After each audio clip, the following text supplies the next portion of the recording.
ये जो मीटिंग हमने ऑर्गेनाइज़ की है, ये सिरसा के सभी फिजियोथेरेपिस्ट की तरफ से ऑर्गेनाइज़ की गई है और उसमें हमारा जो मकसद है वो जनता तक आपके माध्यम से ये बात पहुंचाना कि फिजियोथेरेपी क्या है और फिजियोथेरेपिस्ट की बेसिक क्वालिफिकेशन, ताकि क्योंकि ये एक स्वास्थ्य का मामला है, जनता का स्वास्थ्य सबसे ज़्यादा इम्पोर्टेंट है आज के समय में।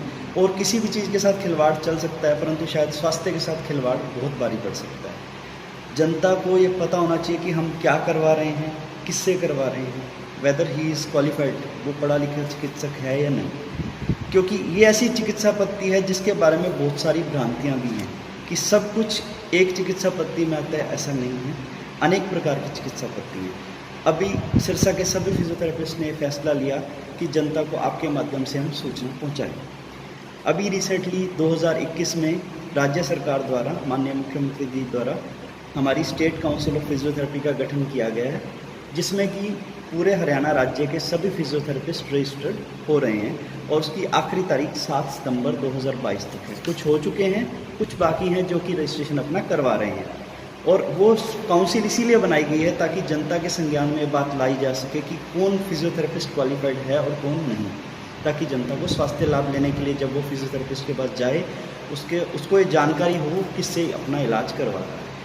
अभी रिसेंटली जून 2022 में ही खेलो इंडिया नाम की प्रतियोगिता जो कि पंचकुला में की गई, उसमें हरियाणा राज्य स्टेट काउंसिल की हमारी registrar madam doctor Rajni Malik ji ने 67 फिजियोथेरेपिस्ट की एक टीम द्वारा वहाँ पे सभी खिलाड़ियों का मुफ्त में इलाज किया, जिसको कि हमारे माननीय मुख्यमंत्री जी ने भी सराहा। और उस फिजियोथेरेपी की मदद से ही वो जो इंजर्ड प्लेयर्स थे, जिनको कि उस समय चिकित्सा की बहुत ज़रूरत थी, और ऑन फील्ड यानी कि वहीं पर उनका इलाज हम मैनुअल थेरेपी, इलेक्ट्रोथेरेपी, जिसमें कि मशीनों का, एक्सरसाइज का प्रयोग करके उनको ठीक करके इस लायक बनाया गया कि वो फिर से खेल सकें और अपने पदक प्राप्त कर सकें, जिसको कि माननीय मुख्यमंत्री जी ने भी बहुत सराहा। हमारी फिजियोथेरेपी काउंसिल जो गठित हुई है उसमें रजिस्ट्रेशन करवा के हम सभी फिजियोथेरेपिस्ट को यही बताना चाहते हैं, जो रह गए हैं कृपया वो अपना रजिस्ट्रेशन कराएं, क्योंकि 1 तारीख के बाद रजिस्ट्रेशन मुश्किल होगा और रजिस्ट्रेशन प्रोसेस जो नहीं करेगा बाद में उस पर दंडात्मक कार्रवाई जो कि हमारी काउंसिल ने करनी है वो करेगी। तो मैं सभी से रिक्वेस्ट करूंगा, सभी फिजियोथेरेपिस्ट से जो रह गए हैं कृपया वो अपनी रजिस्ट्रेशन करवाएं, ताकि भविष्य में उनको कोई दिक्कत नहीं। फिजियोथेरेपी चिकित्सा मैम 4.5 साल की बैचलर्स डिग्री है, जिसको कि हम बैचलर ऑफ फिजियोथेरेपी पीपीटी बोलते हैं। उसके बाद मास्टर्स 2 साल की, और जैसे अन्य विषयों में पीएचडी होती है ऐसी फिजियोथेरेपी में पीएचडी है।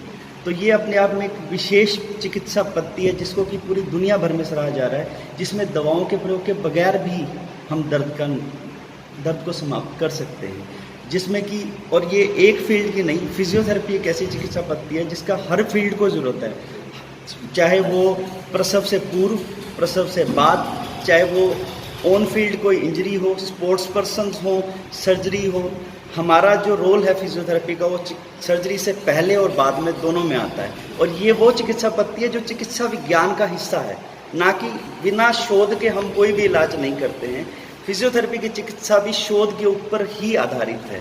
तो ये जैसे कि मेडिकल साइंस की सब ब्रांच MBBS, BMS, BDS सब शोध के ऊपर आधारित होकर एक इलाज का प्रारूप है, वैसे ही फिजियोथेरेपी भी शोध आधारित प्रारूप है, और सब रिसर्च जब प्रूव हो जाता है वही चिकित्सा का रूप लेके मरीज को फ़ायदा पहुँचता है। हमारी जो स्टेट काउंसिल जो बनाई गई है वो इसी काम के लिए बनाई गई है, ताकि जो रजिस्टर्ड फिजियोथेरेपिस्ट नहीं हैं उनको इस फिजियोथेरेपी चिकित्सा का नाम प्रयोग करने ना दिया जाए। उनके ऊपर जो दंडात्मक कार्रवाई है वो स्टेट काउंसिल की तरफ से की जाती है, जिसमें कि 6 महीने तक की सज़ा और 1.5 लाख तक का जुर्माने का प्रावधान उन्होंने रखा है।